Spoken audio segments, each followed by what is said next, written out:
The Charming Mask, a story about narcissism. So let me tell you a story. She said he was perfect when she met him. Confident, charismatic, spiritual, and ambitious. He quoted scriptures. He spoke about purpose. He said she was different. 3 months later, she was apologizing for things she never did. 6 months later, she was questioning her sanity. 1 year later, she didn't recognize herself. This isn't just a story. This is a pattern of narcissism. And today, we're breaking it down. What narcissism really is. Narcissism is not just arrogance. It's not just someone who posts too many selfies. Clinically, narcissistic personality disorder is defined in the DMS-5 as a pattern of grandiosity, need for admiration, lack of empathy, exploitative behavior. But here's what textbooks don't explain well. Narcissism is about control, control over perception, control over emotions, control over reality. Dr. Ramon Devasule explains narcissism as a personality style driven by deep insecurity masked by entitlement. Sam Vaknin, who has written extensively on malignment narcissism, describes it as a false self constructed to avoid inner collapse. Different approaches, same core truth. It's a defense structure built on fragility. The love bombing. That's the phase we have to talk about. So let's go back to the story. He texts constantly. He says, I've never felt this way before. He pushes for commitment quickly. That phase has a name, love bombing. Coach Lisa A. Romano talks about how victims often confuse intensity for intimacy. Intensity is not intimacy, it's stimulation, it's dopamine, it's emotional hijacking.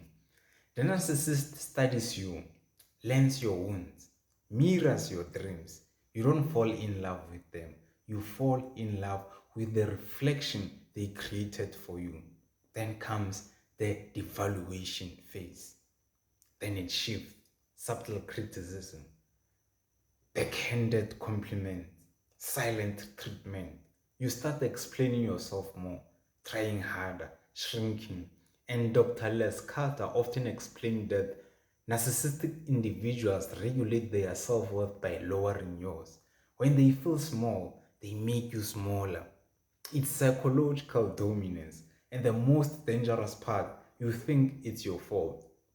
Then comes spiritual trap. Oh, watch out, watch out. Now, here's something many people don't talk about, spiritual narcissism. They use God told me, you're not submissive, you're too emotional, you need to forgive. Spiritual language becomes a weapon. And Stephanie Lynn often teaches about how survivors must reconnect to their intuition because of narcissists disconnect them from it. If someone uses faith to silence you instead of strengthening you, that's not leadership, that's manipulation.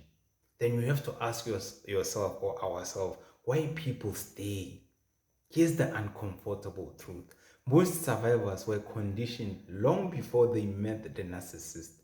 Childhood neglect, emotionally unavailable parents, performance-based love. The narcissistic feels familiar. So Ross Rosenberg calls this the human magnet syndrome. We are drawn to what matches our unresolved wounds. Healing narcissistic abuse isn't about exposing them. It's about rebuilding you and me. So my perspective, here's what I believe. Narcissism teaches you one powerful lesson. You must know yourself before someone else defines you.